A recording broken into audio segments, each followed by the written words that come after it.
So let's talk about the 5 hard truths of what it means to date an anxiously attached individual.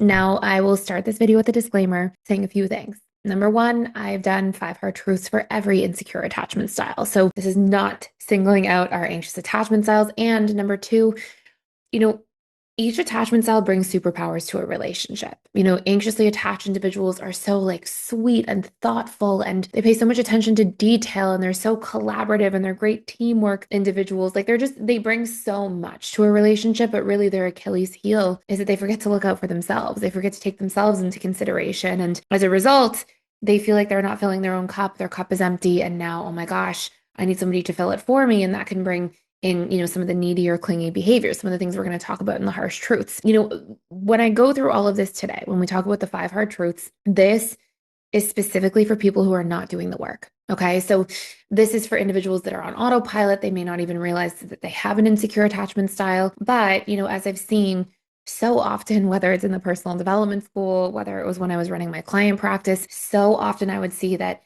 some of these things would become like it's almost like the person gets to keep their superpowers, the thoughtfulness, the kindness, the consideration, but then they bring in, as they work to become securely attached, all these other beautiful, secure qualities to a relationship where they can consider themselves and feel fulfilled and self-soothe and all these things. So this video is 5 hard truths about what it means to date an anxiously attached individual, specifically if they are not doing the work. Okay. And if you're somebody who's maybe dating an anxiously attached individual now, you want to look to see, are they doing the work, right? And that looks like they're actually investing through their behaviors, not just their words. They're not like, yeah, I'd love to do the work one day. They're actively taking courses or reading books or developing insight through counseling or therapy. Like there's something that they're already doing in their behaviors. And I said this with every insecure attachment style. That's when you're going to see the magic. That's when you're going to see they get to keep their superpowers and all these beautiful qualities, but then they bring in these secure qualities so that you get the best of both worlds. And I think that that's one of the special things about becoming insecure is that you have, these extra layers to you in that sense. So somebody's not doing the work. Let's cover the 5 hard truths. Okay. Hard truth number one is that anxiously attached individuals tend to cling in relationships. And sometimes this can feel like there's extra pressure put on a relationship in regards to the amount of time expectation to spend with somebody or just the frequency of like texting, things like that. And obviously that can feel in a sense, it can feel sometimes demanding to somebody on the receiving end or just pressuring. And again, that's not the intention of the anxiously attached person. They're just trying to get close and connect and, spend more time together. And they value people in relationships so much, but that often is received that way from the person on the other end.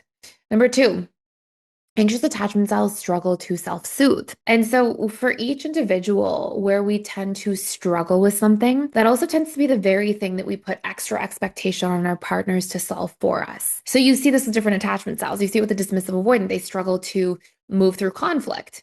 So they usually put the pressure and expectation that there just should be no conflict in a relationship. With a fearful avoidant, they struggle to trust. So they're like, my partner should be perfect and never, ever make any misstep that makes me feel like I couldn't trust. And anxious attachment styles, they struggle to self-soothe. So they end up being like, okay, my partner should always be able to soothe me. And again, that can create indirectly some pressure on the relationship. And it can create this sense of, again, expectation that makes somebody else feel like, hold on, I want to be here to support you, but I need you to also be able to show up for yourself. If it's just all on me, that can feel like a little bit too much. And again, that becomes, where some of the problems arise. And it's not like anxious attachment styles can't self-soothe, right? They absolutely can.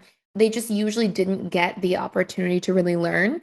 So this becomes a big part of their healing journey. And that's when there feels like there's less pressure and expectation on a partner. And that's when they usually see increased longevity in their relationships, right? Because as they do the work to become secure, some of these things that they were accidentally doing with the best intentions possible that then put pressure on their partner, they can clean up a little bit. And that's where they'll see a lot of like long-term harmony in relationships. Number three, this is actually, it's a harsh truth in a way, but I kind of just wanted to say this because I feel like I try to say this enough or as much as I can, and it's never said enough. Anxious attachment styles, people think they need constant communication all day, every day, 24/7 around the clock. They actually don't. They need consistent communication and they need certainty. So if you have somebody who is anxiously attached and you're like, oh, I'm going to go away with my friends for the weekend to the cottage or something like that, there, we think that the anxious attachment style is going to fall apart and be like, I need to text you all day, every day. I don't care if you don't have reception. We need to talk on it's really not like that. If instead you're like, hey, I'm going to go away for the weekend. with my friends. We're going to have a cottage weekend or whatever it might be. But what we are going to do is we are going to have a morning and evening touch base. We'll talk for 5, 10 minutes on the phone, and we're going to make plans for when I'm back. And if there's some certainty, because there's a bit of a game plan, and if there's some reassurance, then they're okay with just consistency. They just know, hey, I'm going to talk to you at a specific time each day, even if it's once a day. If they have that consistency and that certainty, they actually don't need constant communication. So I kind of like inverse this one. It wasn't it wasn't a harsh truth about anxious attachment styles. It's just a truth about anxious attachment styles that I think that people need to really get clear on, because it will just improve the relationship and make it so much easier right away. So on to number four. Number four of 5 harsh truths about dating anxiously attached individuals is sometimes they don't see your needs when they're really triggered. So when they're really triggered, I remember working with this young lady, and she was anxiously attached. She was in her early 20s.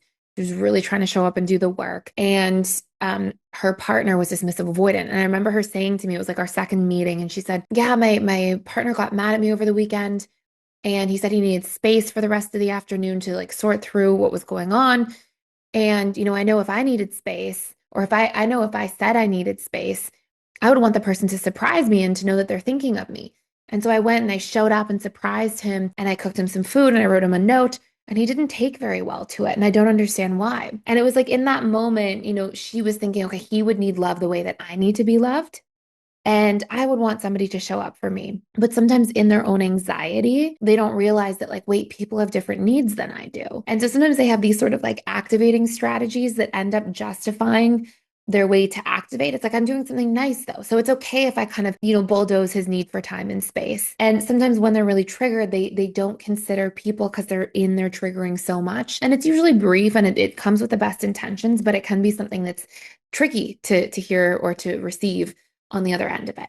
And before I tell you number 5, which is a really important one, I just want to let you know, if you are somebody who is anxiously attached and you actually want to do the work and heal, we have a whole framework. It's called integrated attachment theory. It's about how to rewire your attachment style by literally engaging your subconscious mind and all of your conditioning in the process, because our attachment style really at its roots is conditioned patterns.